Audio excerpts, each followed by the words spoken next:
என்ன யார் மேலே கோவத்தில் ஏதோ நறுக்கிட்டு இருக்க மாதிரி இருக்கப்பட்டு உங்கள் மேலே தான் என் மேலேயா? இந்த வீடியோ தான் ஆதாரம். ஏதாவது வந்து கத்தி வச்சு ஏதாவது இது பண்ணணும்னு நினச்சேன்னு வச்சுக்க, இந்த வீடியோ வந்து எப்படி இருந்தாலும் அதை அப்லோட் பண்ணிடுவோம். இதை வச்சு இப்போ நீ மாட்டிக்கிட்டுருவ. கோவம்லாம் இல்லை, நீங்கள் வந்து சண்டே, ஸோ வந்து சண்டே ஸ்பெஷலாக வந்து இன்னைக்கு சிக்கன் 65 பண்ணியாச்சா? குழக்கலாம் இருக்கு. இல்லை பண்ணணும். இது வந்து தம்பிக்கு, உன் தம்பிக்கா? என்னோட பையனுக்கு, மை சனுக்கு. நெக்ஸ்ட் இது வந்து இது நமக்கு. அப்புறம் இது வந்து பிரியாணிக்கு வந்து இந்த சிக்கன்லாம் அரைக்கி வச்சிருக்குது. இந்த வெங்காயம், இந்த தக்காளி, பச்சை மிளகாலாம் அறுக்கணும். இஞ்சி பூண்டு பேஸ்ட் நறுக்கணும்.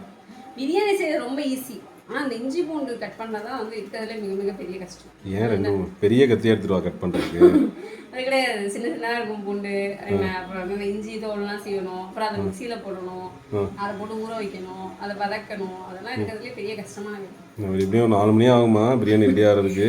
இல்லை சீக்கிரம் செஞ்சிடறேன்னா. மணி என்ன இப்போ என்ன ஆகுது பாருங்க, மணி 1:10 ஆயிடுச்சு. ஒரு 3/4 மணி நேரத்தில் நான் செஞ்சிடறேன். இன்னும் 3/4 மணி நேரத்தில் செஞ்சிருவியா? எப்படி 3/4 மணி நேரத்தில் செய்ய முடியும்னா? இஞ்சி பூண்டு பேஸ்ட் ஆல்ரெடி இது பண்ணி ரெடி பண்ணி வச்சிருக்கியோ? இல்லை, நம்ம என்ன ரெடி பண்ணணும், வேலை நறுக்கி.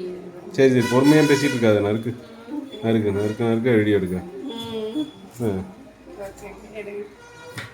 என்ன கசமசான்னு இருக்கு கிச்சனில் நறுக்கிற இடம்லாம்? இடம் பத்தலை, என்ன பண்ணுறது? கீழே கொட்டிட போகுது. நறுக்கி கீழே தள்ளி விட்டுறாது. இல்லை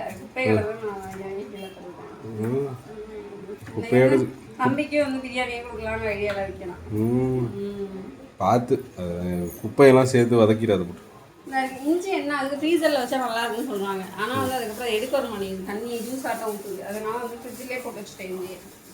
அப்படியே ஜூஸ் ஆட்டம் தான் ஊற்றுது. அப்படியே அமுக்கி அந்த ஜூஸ் எடுத்துக்க வேண்டியதுன்னு. அது சரியாகாது. இஞ்சி இருக்குல்ல, நல்லா வாஷ் பண்ணிவிட்டு தோல்லாம் சீவிட்டு இஞ்சி கொஞ்சம் பேஸ்ட் ரெடி பண்ணிவிடுவேன்.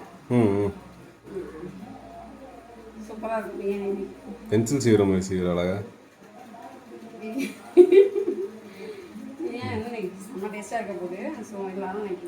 சொல்லு எதனாலும் சொல்லு. ஏன்னா வீடியோவில் தானே பார்க்க போகிறாங்க, சாப்பிட்டா பார்க்க போகிறாங்க. நான் தானே சாப்பிட்டு பார்க்க போகிறேன். இல்லை நல்லா இருக்கு, செம்ம டேஸ்ட்டாக இருக்கும். கிளைமேட் வேறு நல்லா மழை பெய்கிற மாதிரி இருக்குது. மழை பெய்யறதுக்கும் அந்த சுட சுட பிரியாணிக்கும் வந்து ரொம்ப நல்லா. அது போக வந்து ப்ரோட்டீன்ஸ் வந்து கண்டிப்பாக எடுத்துக்கணும். ப்ரோட்டீன்ஸா? நம்ம பண்ணுறது பெரிய தப்பு. என்ன தப்பு பண்ணுறோம் நம்ம? பெரிய தப்பு. சண்டே மட்டும் தான் வந்து நான்வெஜ் எடுக்கிறோம். பிரியாணி மற்ற நாள்லாம் ரசத்தை வச்சு போடுறிய. மற்ற நாளில் உன்னால் சாம்பார் கூட வைக்க முடியல. சாம்பார் வைக்க முடியல உன்னால். பருப்பு போட்டு சாம்பார் வைக்க முடியல, ரசத்தை வைக்கிற நீ. என்ன பேர்? திவ்யாவா? திட்வா. அதுதான் மறந்துட்டேன். அந்த பேர் வந்துச்சு இல்லை, அந்த பேர் வந்ததுல நம்ம எல்லாரும் சளி பிடிச்ச காரணங்களால தான் வந்து. ஏன் சளி பிடிச்சா சாம்பார் வைக்கலாம், ரசம் வைக்கலாம் இல்லையா? சாப்பிட முடியாதுல்ல, அதுக்காக. அதெல்லாம் கிடையாது. வேலை மனைக்கிட்ட எல்லாம் வைக்கணுங்கிறதுக்காண்டி ரசத்தை வச்சு போட்டேன். கேட்டால் இந்த வீடியோவில் பார்க்கும்போது மட்டும் சும்மா வந்து ப்ரோட்டீன் சாப்பிட்றதில்ல, அது சாப்பிட்றதில்ல. நம்ம ப்ரோட்டீன் டெய்லி எடுத்துக்க சொல்றாங்க. சோ எல்லாரும் டெய்லி முட்டையாவது எடுத்துக்கணும். சிக்கன் வாங்கி செய்ய முடியல, கஷ்டமா இருந்துச்சுன்னா முட்டையாச்சும் சாப்பிடுங்க. முட்டை வந்து நல்ல ப்ரோட்டீன். டெய்லி 2 முட்டை சாப்பிடலாம். குண்டு ஏற மாட்டாங்க. வாக்கிங் போய் உடம்பு ஃபிட்டா வச்சுக்க வேண்டியதுதான். ஏன் அந்த முட்டையை சாப்பிடணும்? வாக்கிங் போய் உடம்பு ஃபிட்டா வச்சுக்கணும். ப்ரோட்டீன்ஸ் எடுத்துக்கணும்ல. சாப்பிடாம அப்படியே குறைச்சிட்டு நீ கழுத்துல குத்திக்கிட்டாத கத்தி வச்சு சாப்பாடை குறைக்கணும்.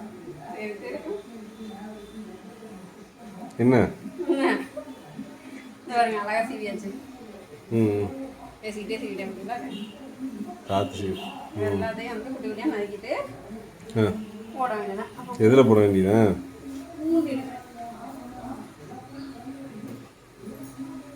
எல்லாத்தையும் நம்ம எப்படி சின்ன சின்னதாக இது பண்ணுறது தெரியல. பூண்டு உரிக்கிறதுக்கு ஏதாவது நவீன மிஷின் கண்டுபிடிச்சிருந்தாங்கன்னா அதுவும் கண்டுபிடிப்பாங்க உனக்கு.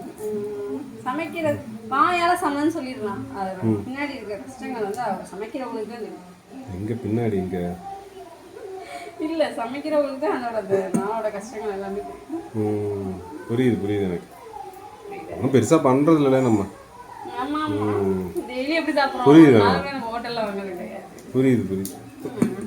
முந்தானது அந்த ஹோட்டலில் பூரி வாங்கி அதை வீடியோவில் போட்டிருந்தியே. இன்னைக்காவது ஒரு நாள் தான் வாங்குறோம். ஹோட்டலே வாங்குறது இல்லைங்கிறியா?